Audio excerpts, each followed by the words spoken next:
Balance is what it's all about. Now we're looking at how to use failure, movement, and balance to learn faster.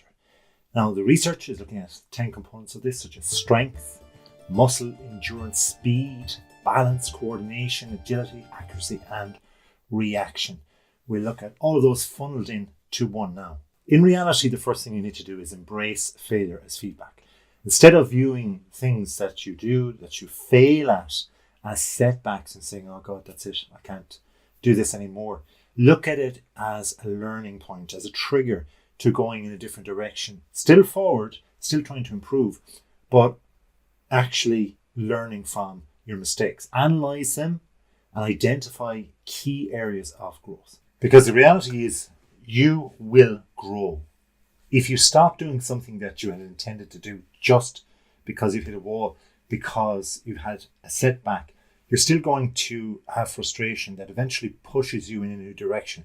You'll eventually get new learning from somewhere. You might look at something on TV, online, maybe this video, and you start thinking, well, maybe I should try that instead.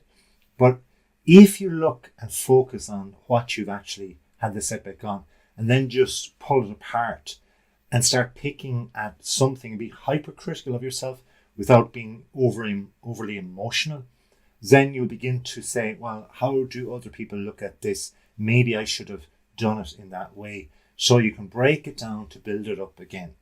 Another way of doing things is looking at active learning through movement. If you incorporate movement into your learning, in your routines, you're engaging both your body and your mind. That's why the likes of yoga and Tai Chi are so successful when coming from the eastern side of the world and going through thousands of years of activity and habit and ritual for people and generations, and how it's been passed on successfully. Physical activity has been shown to enhance cognitive performance, memory retention, and informal processing. Now, if you think of the likes of Alzheimer's and even, of course, dementia nowadays, and there's such a huge amount of research out there saying that those that are over 80 years of age, and let's face it, people are living that bit longer, what's happening? They're getting or being prone more so to these memory losses, in that the brain health is not as good. But then again, if you look at and it is a symmetry here, the lack of ability for people to move, to exercise, to keep functional even in their activities, despite the fact that we have so much advertising on healthy foods, we have so much advertising and gym memberships and things that we never had before, even outdoor gyms now, yet billions of people in the world, a lot of them slow down and then get into a funk and they stop moving like they should and what they can do per their age. That doesn't mean to say that you cannot exercise and take breaks. Yes, you can. And things like learning how to stretch properly and walk or engage in light exercise between sessions to refresh your mind and maintain focus are truly important. Think about it from a basic, say, running point of view. If you sprint as far as you can, if it's only 3 steps and you're older, even if it's super slow, and you think your body is moving fast and because it's never moved before in such a long time, that's okay. You can then just walk.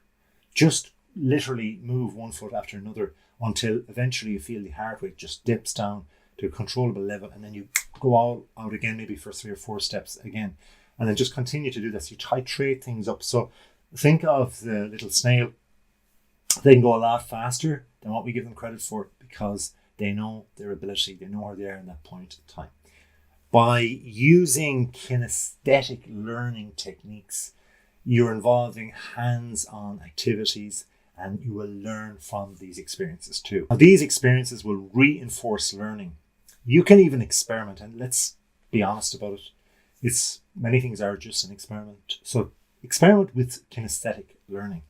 Techniques like, say, interactive simulations, role-playing, or even using any type of physical object. You're something at the start, the ball and the hurley, and do these things to represent abstract concepts. So you're forcing your brain to actually start thinking in a different way. It's engaging both in a tactile, in a touch play type of way, but also your curiosity and your innovative streak is having to do a lot of work.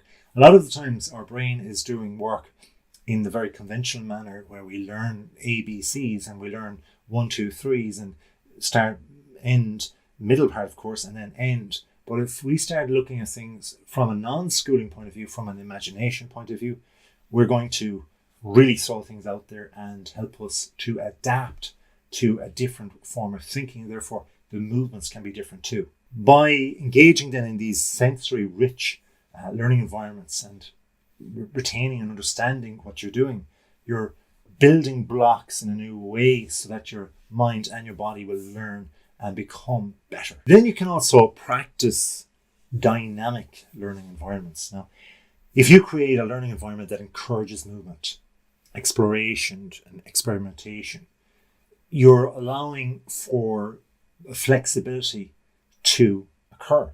One way of that flexibility kicking in is by having flexible seating options, or even say outdoor study spaces to activate active learning. Try to change up things, like change your environment, because for us, this will stimulate creativity. It will improve our focus and it will even enhance our learning outcomes. So see how the mind, the body, and the environment here are clicking together in a new way. You can spin them. Think about it. Think differently, move differently, and go to a new place. Wow. Even if you just move one thing from that's thinking differently, same movement, same place, that's one system. Then next time, think the same way, move differently, go to a different or even same place. And then the third time, you just change the place. Get my drift? So you're all the time changing and just refreshing things for yourself. Try out as well balance and coordination exercises, because if you incorporate balance and coordination exercises into your routine, you're enhancing physical coordination. And this is a thing called proprioception in the brain. What this does is it allows your brain to adapt to your physical coordinates as they change. Think of when you're on something that's spinning or a swing going forward and back. Your brain is highly alert of what's going on at the sides, the sounds around you. It has to adapt to that. So that's very good. It's triggering it. So if you're spinning, say in bumper cars or going around, you're again waiting to be hit from all sides. But that's a very good thing, because it's igniting this safety valve within our brains to say, hey, look, watch out. But it's keeping us on our toes. And it's also developing and can develop our spatial awareness. Now, things I've mentioned like yoga and Tai Chi are fantastic, but also things like dance and different variations of dance will also help in the long run too. By integrating movement with your learning tasks, paired learning tasks also will help.